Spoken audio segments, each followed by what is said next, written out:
আসসালামু আলাইকুম রহমতুল্লাহি ওবরকাতুহু। সম্মানিত দর্শক, বাংলাদেশের আলোচিত রাজনীতিবিদ মেজর আখতারুজ্জামান, বীর মুক্তিযোদ্ধা, দুইবারের সংসদ সদস্য। তার চেয়ে বড় ব্যাপার হলো যে রাজনীতিতে তিনি যেদিন থেকে এসছেন সেদিন থেকেই বেশ আলোচিত এবং সমালোচিত। দলে যতদিন ছিলেন বিএনপিতে নানা কর্মকাণ্ডের জন্য দলের ভিতরে বাইরে তিনি প্রশংসিত হয়েছেন, সমালোচিত হয়েছেন। পাঁচবার থেকে দল থেকে বহিষ্কার করা হয়েছে। এই মানুষটির সম্পর্কে যে যাই বলুক না কেন, আমার সঙ্গে তার একটা ব্যক্তিগত সম্পর্ক রয়েছে। প্রায়ই আমাদের মধ্যে কথা হয়, দীর্ঘক্ষণ টেলিফোনে আলাপ আলোচনা হয়, এবং তার সঙ্গে আমার এই বন্ধুত্বের কারণ আমি জানি না। তবে যারা জানেন বা যারা শুনেন তারা খুব অবাক হন যে এরকম একজন এক্সট্রিম, ভীষণ রকম মেজাজ গরম, স্পষ্টবাদী এবং এ ধরনের মানুষদের সাধারণত বন্ধু খুব কম হয়। তো সেই তুলনায় তার সঙ্গে আমার সে ঘনিষ্ঠতা দীর্ঘদিন ধরে, সে 2012 সন থেকে একেবারে বেশি ঘনিষ্ঠ। সবাই ভাবছে যে বা আমার আপনজন যে এটা কি করে সম্ভব। তার ডাকনাম মেজর রঞ্জন। আমি তার গ্রামের বাড়িতে গিয়েছি, তার সেই স্কুল যেটি আছে সে স্কুলে গিয়েছি, তার সেই ভাঙাচোরা একটা টিনের ঘর সেখানে গিয়েছি, তার একটা খামার বাড়ি আছে সেখানে গিয়েছি, দুপুরে একসঙ্গে খেয়েছি। আমি, আমার স্ত্রী, আমার সন্তান সন্ততি নিয়ে তাদের ওখানে বেড়াতে গিয়েছি। সম্পর্কটা বোঝার চেষ্টা করুন। তো এই ভদ্রলোক অল অন এ সাডেন জামাতে তিনি যোগদান করলেন। তো যেদিন যোগদান করলেন তার 2 দিন আগে বা 1 দিন আগে সম্ভবত তার সঙ্গে আমার প্রায় 1-1.5 ঘন্টা কথা হলো ওভার টেলিফোনে দেশের সামগ্রিক বিষয়াদি নিয়ে। তো তিনি একবারও কিন্তু আমাকে বলেননি যে রনি ভাই বা আমি, মাঝে মধ্যে আমরা একে অপরকে সম্মান জানিয়ে, সে আমাকে স্যার বলে আমিও তাকে স্যার বলি, সে আমাকে ভাই বলেন আমিও তাকে ভাই বলি, সে আমাকে লিডার বলেন আমিও তাকে লিডার বলি, ঠিক এরকম একটা বন্ধুত্বপূর্ণ সম্পর্ক বয়সের পার্থক্য থাকা সত্ত্বেও। তো তিনি জামাতে যোগদান করলেন। সারা বাংলাদেশে এখন তাকে সিসি করে, মানে যে যার মতো করে বলছে। এমনকি তার একেবারে ঘনিষ্ঠজন যারা ছিলেন তারাও অনেকটা আশ্চর্য হয়ে গেছেন যে এটা কি করে সম্ভব। বেশ কয়েকটি ইউটিউব চ্যানেল যারা প্রো লিবারেশন ফোর্স, মুক্তিযুদ্ধের পক্ষের শক্তি বলে যারা নিজেদেরকে দাবি করেন, তো সে সকল মানুষ মেজর আক্তারের এই কর্মকাণ্ডে রীতিমতো হতবাক, বিস্মিত এবং কিংকর্তব্য বিমূঢ়। তো এই কাজটি তিনি কেন করলেন? আমি নিজে ওনার সম্পর্কে আমার কতগুলো অভিজ্ঞতা বলি। যে আমার সম্পর্কে তার মধ্যে কখনো এরকম নেতিবাচক কোনো দৃষ্টিভঙ্গি আমি দেখিনি। কিন্তু ৭১-৭১-এর মুক্তিযুদ্ধ, তারপর ৭১ কেন্দ্রিক যে বুদ্ধি বৃত্তিক চর্চা এবং পরিচর্চা, এই দুটো বিষয়ে তিনি ভীষণ রকম রেজিস্ট। মুক্ত চিন্তার ক্ষেত্রে বা ৭১ সংক্রান্ত চিন্তার ক্ষেত্রে তিনি, আমি যতদিন তার সঙ্গে দেখেছি তাকে কখনো ছাড় দিতে দেখিনি। যেমন আমি ২০০৯ সন থেকেই এই জামাতের যে পত্রিকা নয়াদিগন্তে নিয়মিত লিখি, এবং আমি যখন এমপি ছিলাম তখনও তাদের যে দিগন্ত টেলিভিশন সেখানে আমি টক শোতে যেতাম। তো এতে আমার করে আওয়ামী লীগের কারোর সঙ্গে আমার কখনো আমার সমস্যা পড়তে হয়নি। এর কারণ হলো আমি বাংলাদেশ প্রতিদিনে লিখতাম, তারপর যুগান্তরে লিখতাম, আমাদের সময় লিখতাম, আবার যাকে বলা হয় নয়াদিগন্ত লিখতাম। তো ওই সময়টিতে নয়াদিগন্তের সার্কুলেশন বেশ ভালো ছিল। আর জামাত এবং বিএনপি, মানে সরকার বিরোধী যে শক্তিগুলো রয়েছে, তারা এটাকে অনেকটা মুড়ি মুরকির মতো সবাই এই পত্রিকাটা পড়তেন। এর কারণ হলো যে বিশেষ করে আমার দেশ যখন বন্ধ হয়ে গেল, সংগ্রাম বা দিনকাল এদের ওইরকম সার্কুলেশন নেই, ইনকিলাবের ওই ধরনের সার্কুলেশন নেই। ফলে বাংলাদেশের যারা দক্ষিণ পন্থা অবলম্বন করেন তাদের জন্য, বিএনপি যারা করেন তাদের জন্য দেখা গেল যে ওই নয়াদিগন্ত পত্রিকাটি একেবারে যাকে বলা হয় টপ ওয়ান।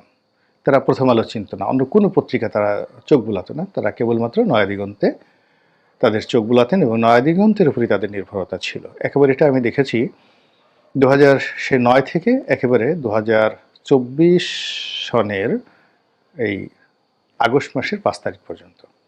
এবং আমি সেই আগস্ট মাসের 5 তারিখ পুরো সময়টি এদের এই প্ল্যাটফর্মটাকে আমিও ব্যবহার করেছি, তারাও আমাকে ব্যবহার করেছেন।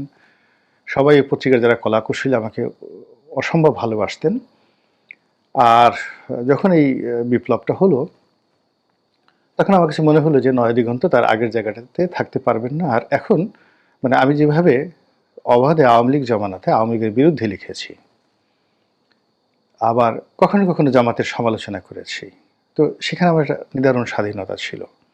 কিন্তু আমার কাছে মনে হয়েছে যে এই জুলাই আগস্ট বিপ্লবের পরে নয়াদিগন্ত পত্রিকায় জামাত এবং বিএনপি সমালোচনা করে আগের মতো আমি লিখতে পারবো না। কিন্তু আওয়ামী লীগকে গালাগালি করে যদি আমি লিখি, তাহলে সেটা হয়তো তারা খুব সুন্দরভাবে ছাপাবে। তো এই কারণে মূলত সেখান থেকে আমি লেখা বন্ধ করি এই জুলাই আগস্ট বিপ্লবের পরে। আরেকটি কারণ, সেটা অত গুরুত্বপূর্ণ নয়, সেটা হলো ওদের কাছে আমি প্রায় 4 বছরের বিল পাই। প্রায় 5 লাখ টাকার মতো তার কাছে আমার পাওনা আছে, যে টাকাটা ওরা দিচ্ছে না বা দিতে পারছে না। কিন্তু এখন ওদের অবস্থা ভালো। আমি চিন্তা করছি জামাতের আমিরকে একটা খোলা চিঠি লিখবো যে আপনার পত্রিকা আমার টাকা দিচ্ছে না। ফেসবুকে ওনার ছবি সহ দিয়ে দেবো যে আপনাদের তো এখন রমরম অবস্থা, ব্যাংক আছে, বিমা আছে, টাকা পয়সার কোনো সমস্যা নেই। আমি একজন হাতে লেখক, অনেক কষ্ট করে মেহনত করে আপনার পত্রিকায় লিখেছি, তো সেখানে 4-5 লক্ষ টাকা আমি আপনার কাছে পাই, কেন দিবেন না? আমি এভাবে একটা স্ট্যাটাস দেবো যদি আমি খুব দ্রুত বিলটা না পাই। তো যেটা বলছিলাম যে নয়াদিগন্তে যখন আমি লিখতাম, তখন মেজর আক্তার বাংলাদেশ প্রতিদিনে আমার সাথে লিখতেন, আমিও লিখতাম, তিনিও লিখতেন। তো আমি তাকে বললাম যে ভাই আপনি এক কাজ করেন, নয়াদিগন্তে লিখেন। নয়াদিগন্তে লিখেন বিকজ আপনি যে আইডিওলজিটা সেল করতে চান সেই পাঠকরা তো মূলত নয়াদিগন্ত পড়েন। কিন্তু উনি বললেন যে না রে ভাই, এটা মুক্তিযুদ্ধ বিরোধী পত্রিকা, তারপরে জামাতের পত্রিকা, আমি এখানে লিখব না। একইভাবে কিন্তু আমি এই নয়াদিগন্তে লেখার জন্য মাহমুদুর রহমান মান্না সাহেবকেও রিকোয়েস্ট করেছি। তো মান্না ভাই ইসলামী ব্যাংক থেকে লোন নিয়েছেন, এই 38 কোটি টাকা তার লোন আছে, কিন্তু নয়াদিগন্তে লেখার ব্যাপারে তার নিদারুণ আপত্তি ছিল। এখন সেই মেজর আক্তার হঠাৎ করে যখন জামাতে যোগদান করলেন, এবং তিনি তার জীবনের অনেক গুরুত্বপূর্ণ একান্ত ব্যক্তিগত, এই তিনি যথেষ্ট বয়স হয়েছে তার, তো একান্ত ব্যক্তিগত বিষয়গুলো আমার সাথে খুব গোপনে আলাপ আলোচনা করেন। কিন্তু এই যে জামাতে তার যে যোগদান, এই বিষয়টি নিয়ে তিনি আমার সঙ্গে কখনো আলোচনা করেননি।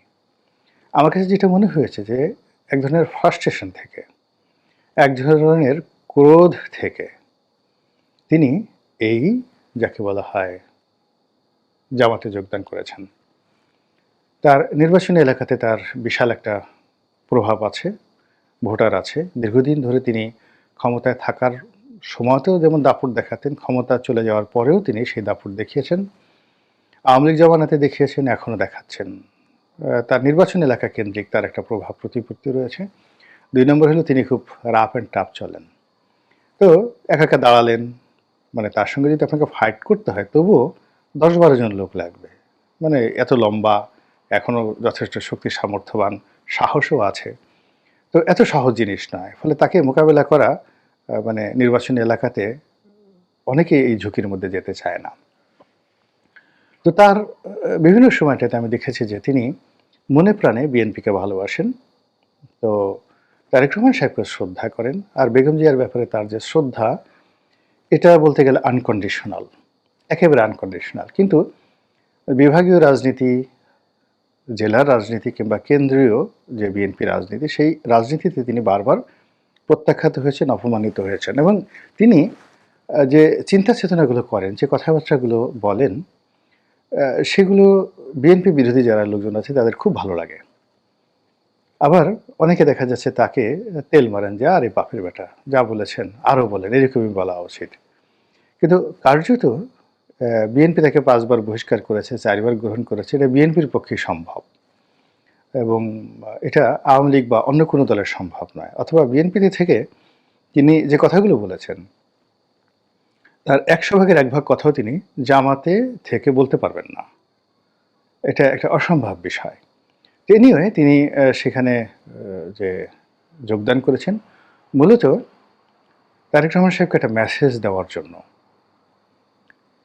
এবং সেই মেসেজটি সেটা হলো যে জামাত যেভাবে তার দলকে লিবারেল করে দিয়েছে এবং তার দলে যেভাবে হিন্দুদেরকে ঢুকানোর জন্য, তারপর মুক্তিযোদ্ধাদেরকে ঢুকানোর জন্য জামাত যেভাবে মরিয়া হয়ে পড়েছে, ফলে সারা বাংলাদেশে এরকম মেজর আক্তারের মতো অসংখ্য মানুষ যারা মনোনয়ন পায়নি, যারা বিক্ষুব্ধ অবস্থা আছে কিন্তু এলাকাতে জনপ্রিয়তা রয়েছে, জামাতের ভোটের সঙ্গে তাদের ব্যক্তিগত ভোট যদি যুক্ত হয় তা সেক্ষেত্রে হয়তো নির্বাচনী এলাকাগুলোতে একটা নতুন সমীকরণ তৈরি হবে। তার চেয়ে বড় ব্যাপার হলো যে জামাতের প্ল্যাটফর্মটা ব্যবহার করে এই মুহূর্তে মেজর আক্তার যে কথাগুলো বলতে পারবেন, যেটা বিএনপিতে থেকে তার কোনোদিন বলা সম্ভব ছিল না। এখন দেখবেন যে বেশিরভাগ মিডিয়া, টেলিভিশন, পত্রপত্রিকা এগুলো সব জামাতের নিয়ন্ত্রণে। সেটা আমার দেশ বলেন, যুগান্তর বলেন বা অন্য যে টেলিভিশনগুলো বলেন, প্রায় সব টেলিভিশনগুলোই এখন জামাতের তোষণে চলছে।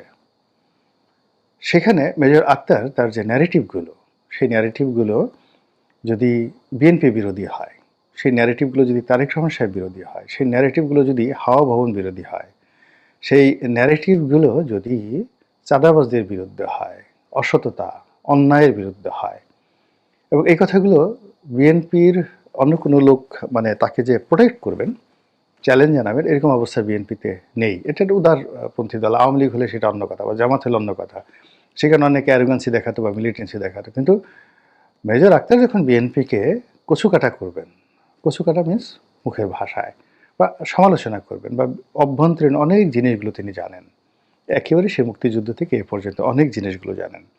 তো তিনি সেই কথাগুলো বলে মূলত বিএনপিকে একটা শিক্ষা দিতে চাচ্ছেন, তারেক রহমান সাহেবকে তিনি একটা থ্রেড দিতে চাচ্ছেন যে আমি আপনার কাছে যতদিন ছিলাম আমাকে ওভাবে আপনি মূল্যায়ন না করে আমাকে যে ভুল করেছেন সেই ভুলের মাসুল আপনাকে দিতে হবে। আমি কি পেলাম বা না পেলাম আমার জীবন সায়াহ্নে এসে আপনারা যত গালাগালি করেন, কিন্তু আমি এই জামাতের প্ল্যাটফর্মটা ব্যবহার করে এমন কিছু বলবো যা কারণে আগামীতে বিএনপি রাজনীতি কিছুটা হলেও থমকে যাবে।